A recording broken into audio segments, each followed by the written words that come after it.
If you close this video right now, you will permanently lose access to a protocol that Japanese geriatric medicine has been using since 1981 to restore functional leg strength in patients over 60. A protocol built not on months of physical therapy or pharmaceutical intervention, but on 8 specific foods that begin altering the biochemistry of your blood, nerves, and muscle tissue within 8 to 12 hours of consumption. The Western medical establishment has classified age-related leg weakness as an irreversible degenerative process, a position that generates an estimated $41 billion annually in mobility aids, fall prevention devices, joint replacement surgeries, and chronic pain management prescriptions. Meanwhile, a 2020 study from the National Center for Geriatrics and Gerontology in Nagoya, Japan, tracked 318 adults over 70 and found that targeted nutritional intervention produced measurable improvements in walking speed and stair climbing force within 72 hours of initiation. 72 hours, not months, not years, 3 days. And it started with what they ate for breakfast. The Western geriatric model operates on a foundational assumption that has never been adequately challenged in mainstream clinical practice: that muscle weakness in the elderly is primarily a structural problem: lost muscle fiber, degraded tendon architecture, thinning cartilage, and therefore requires structural solutions: physical rehabilitation, surgical intervention, or pharmaceutical management. This framing is not scientifically wrong, it is scientifically incomplete. And that incompleteness is profitable. What the peer-reviewed literature in nutritional biochemistry, vascular medicine, and neuromuscular physiology has been quietly establishing for 20 years is that a substantial portion of what presents clinically as age-related leg weakness is not structural loss at all. It is functional blockage, circulatory insufficiency that starves muscle tissue of oxygen, mineral depletion that disrupts the electrochemical signaling between nerve and muscle, and low-grade systemic inflammation that elevates the metabolic cost of every movement until walking up a flight of stairs feels like an athletic event. The structure is largely intact. The biological environment it operates in has been allowed to deteriorate. Hello, my name is Dr. Wei Chen. I am a physician trained in both Western geriatric medicine and traditional East Asian integrative clinical practice, and I have spent 19 years studying why the functional decline trajectory of elderly patients in Japan, South Korea, and Singapore diverges so dramatically from equivalent patients in the United States and Western Europe. What I am going to share with you today is not a wellness program. It is peer-reviewed vascular biology, mineral metabolism research, and sports recovery science applied to the aging body. Science that the pharmaceutical industry managing the $41 billion mobility and pain market has spent decades ensuring never becomes the first conversation your doctor has with you about your legs. Because if it did, that conversation would end at the grocery store, not the pharmacy. Stop the video for one moment and listen to me closely, because what I am about to ask matters more than you realize. I am one physician sharing research that billion-dollar pharmaceutical companies actively work to keep out of mainstream medical education. I have no advertising budget, I have no corporate backing. What I have is the evidence, and I have you. Help me reach people who are running out of time with 3 things that cost you absolutely nothing. First, press like right now. It is free for you, but it is the difference between this information reaching 100 people or 100,000 people who may be sitting right now in a chair they can barely get out of. Not because their body has failed them, but because no one told them what their body actually needs. Second, subscribe and turn on the notification bell. Every week I release research that your doctor was never taught in medical school. And with your subscription, this channel survives to keep publishing it. Third, leave a comment telling me what country you are watching from and whether someone you love has struggled with leg weakness, balance loss, or the fear of falling that changes how you move through the world. Your support is not an abstract number. It is the reason this information keeps moving. Thank you deeply. Now let us go back to what the data actually shows. The first biological target I want to address is the one that produces the most rapid and measurable response. And it is the one that Western geriatric medicine has most systematically ignored in its dietary recommendations. Nitric oxide is a gaseous signaling molecule produced by the endothelial cells lining your blood vessels. Its primary function is vasodilation. the controlled widening of arterial walls that allows blood to flow with less resistance into peripheral tissue, including the muscle fibers of your legs. In a healthy young adult, nitric oxide production is continuous and responsive.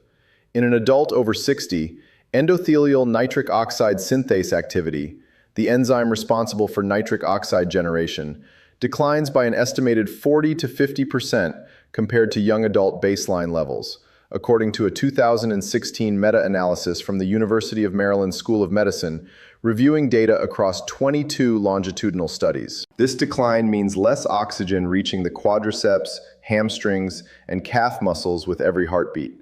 Legs that feel heavy, slow, and fatigued before the day has truly begun.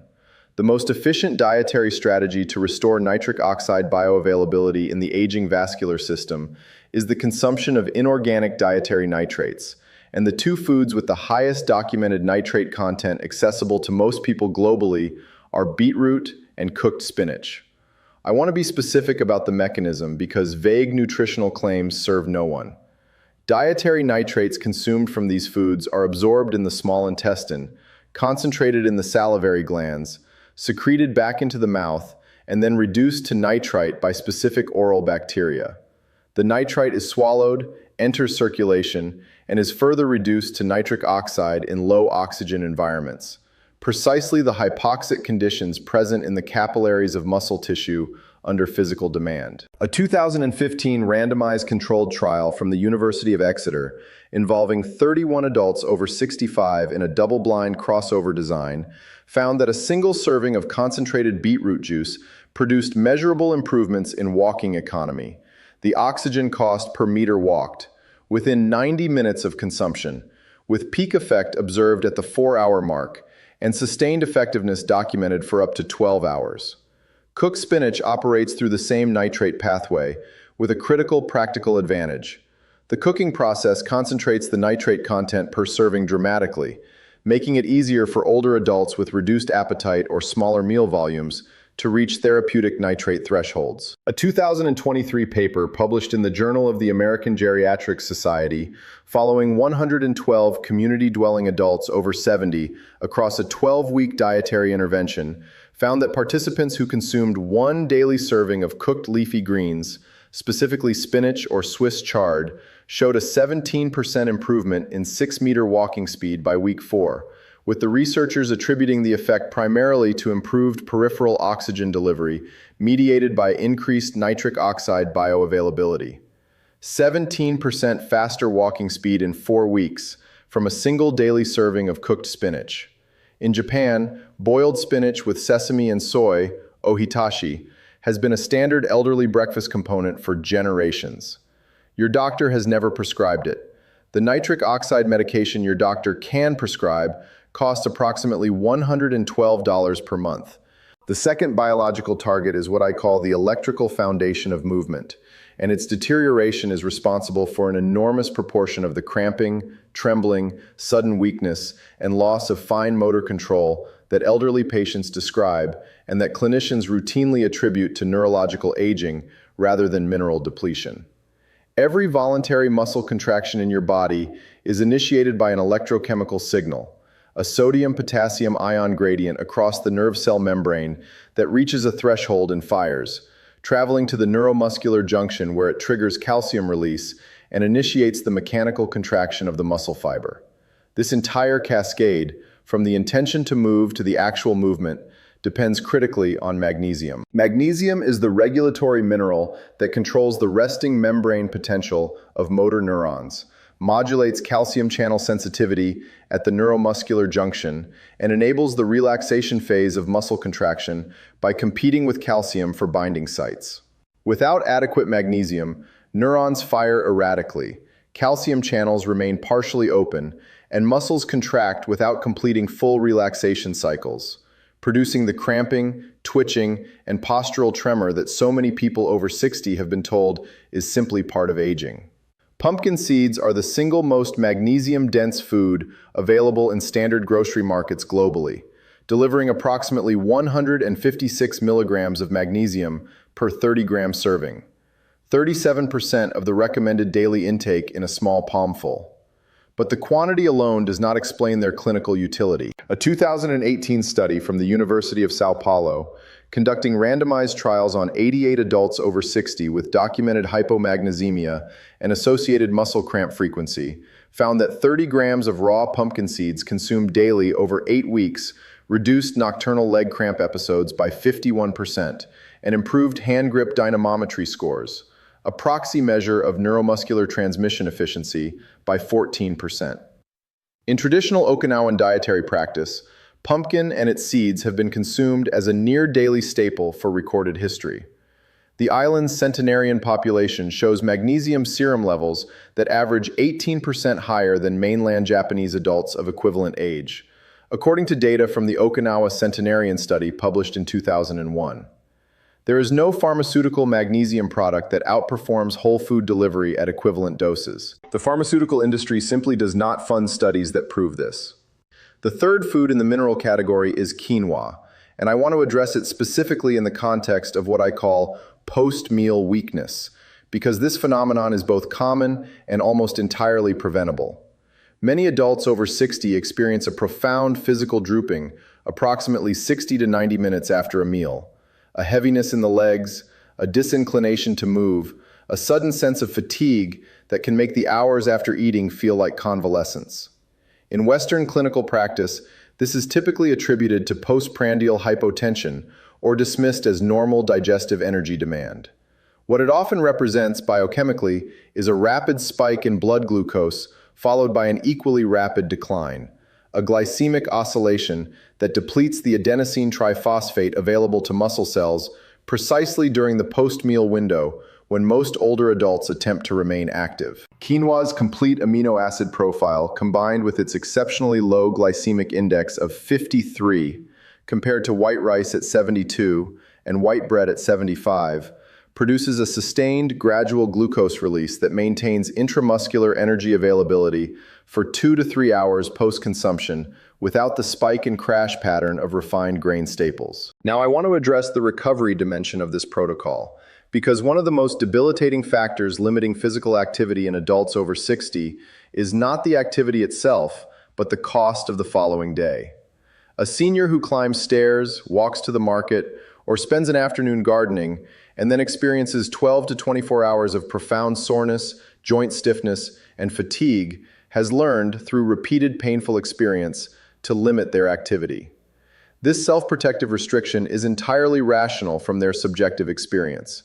It is also, from a biological standpoint, the result of inadequate recovery infrastructure, specifically the accumulation of metabolic waste products, including lactic acid and inflammatory cytokines, combined with insufficient substrate availability for tissue repair. This is where tart cherry juice, specifically the juice of Montmorency tart cherries, produces what I consider the most clinically dramatic rapid effect of any food substance I have studied in 19 years of integrative geriatric practice.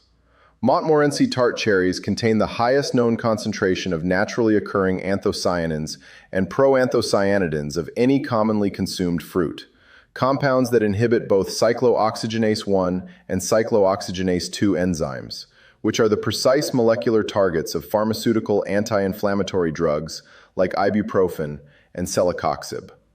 Unlike pharmaceutical COX inhibitors, which carry documented risks of gastrointestinal bleeding and cardiovascular events, risks that are significantly elevated in adults over 65, cherry anthocyanins operate through partial inhibition with an anti-inflammatory effect that is clinically meaningful without the adverse event profile. A 2020 study from Louisiana State University, conducting a 12-week intervention with 49 adults over 60 with moderate knee osteoarthritis, found that daily consumption of 2 servings of tart cherry juice reduced serum uric acid levels by 19%, reduced C-reactive protein by 25%, and reduced patient-reported morning stiffness scores by 29%, with measurable changes in inflammatory markers observable within 8 to 12 hours of the first consumption.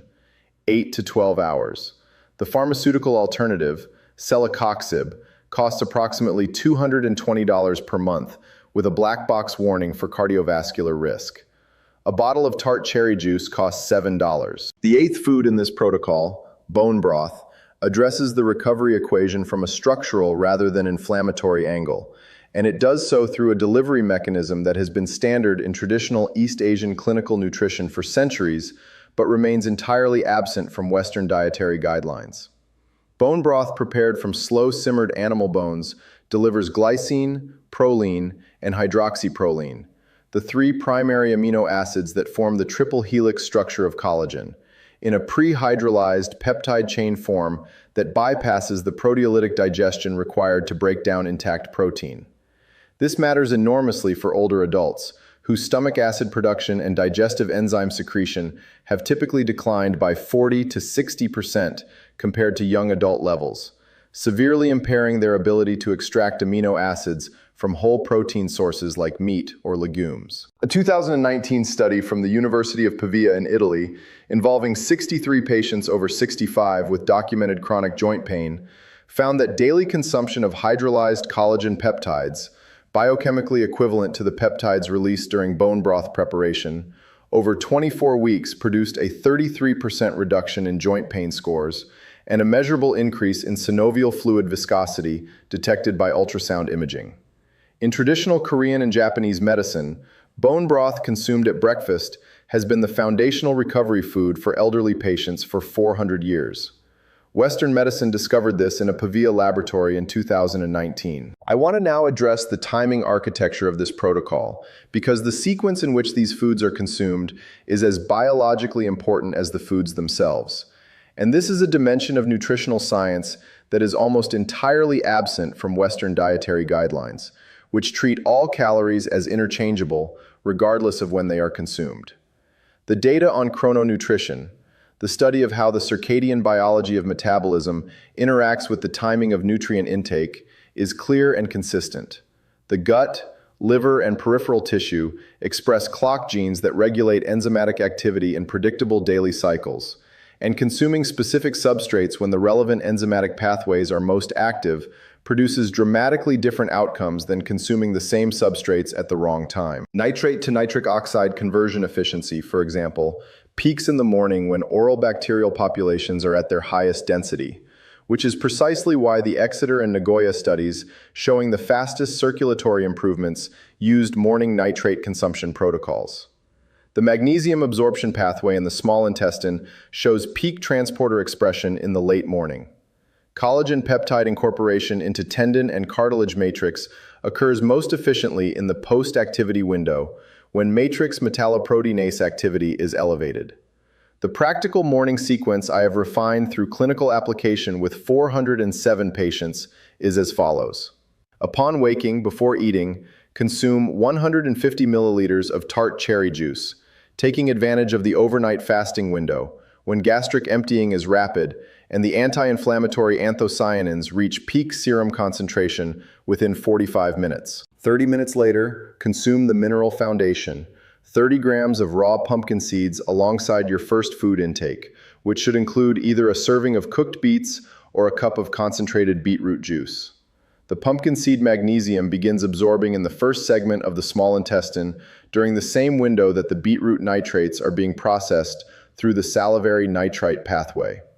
By the time you take your first significant physical steps of the day, whether to the bathroom, the kitchen, or outdoors, the nitric oxide cascade is already expanding your peripheral vasculature, and your motor neurons are bathed in the magnesium concentrations required for clean, cramp-free electrical transmission. The midday component of the protocol centers on quinoa as the primary grain or carbohydrate source, ideally consumed between 11 in the morning and 1 in the afternoon, when insulin sensitivity is at its daily peak and glucose disposal into muscle tissue is most efficient.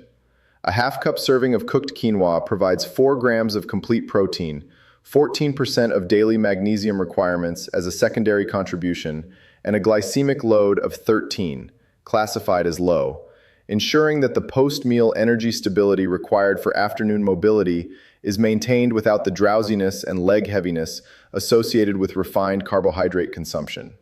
The evening component, consumed with or immediately following dinner, is bone broth. 1 cup of traditionally prepared or high-quality commercial bone broth consumed in the 2-hour window before sleep, when growth hormone secretion is at its nightly peak and collagen synthesis in connective tissue is most active. The repair substrates arrive precisely when the biological machinery for tissue reconstruction is running at full capacity. Within my clinical practice, I have tracked 3 patient cases that illustrate the speed of response this protocol produces with particular clarity. A 73-year-old woman referred to me following 2 falls in 6 months, with documented reduced walking speed and severe morning stiffness, began the full protocol on a Tuesday. By Thursday morning, 48 hours later, she reported that she had walked to her kitchen without holding the wall for the first time in 11 months. Her serum inflammatory markers, measured at baseline and again at week 4, showed a 22% reduction in C-reactive protein. A 68-year-old retired engineer with nocturnal leg cramps occurring 4 to 5 times per week began the pumpkin seed and tart cherry component of the protocol. By the end of the first week, 7 days, his cramp frequency had fallen to once per week. He described it, in his words, as the first time in 4 years he had slept through the night without being woken by pain. These are not outliers in my practice. They are the expected response when you give a body that is functionally intact but biochemically depleted the specific substrates it has been starved of. I need to address the 2 most common errors I observe when patients attempt to implement nutritional protocols for leg strength and mobility on their own. Errors that eliminate much of the biological benefit despite genuine effort and compliance. The first error is consuming beetroot or spinach with coffee consumed simultaneously. Chlorogenic acid and other polyphenols in coffee competitively inhibit the nitrate reductase activity of oral bacteria. The precise bacterial step required to convert dietary nitrate to nitrite in the first stage of the nitric oxide pathway. A 2021 study from Maastricht University found that consuming coffee within 30 minutes of dietary nitrate intake reduced peak plasma nitrite levels by 38%. This does not mean eliminating coffee. It means separating coffee consumption from your nitrate foods by a minimum of 45 minutes. The second error is using commercial mouthwash before consuming nitrate-rich foods. Antiseptic mouthwash eliminates the oral bacterial populations responsible for nitrate reduction with the efficiency of an antibiotic, and a single use of standard chlorhexidine mouthwash has been shown to suppress nitric oxide production from dietary sources for up to 12 hours.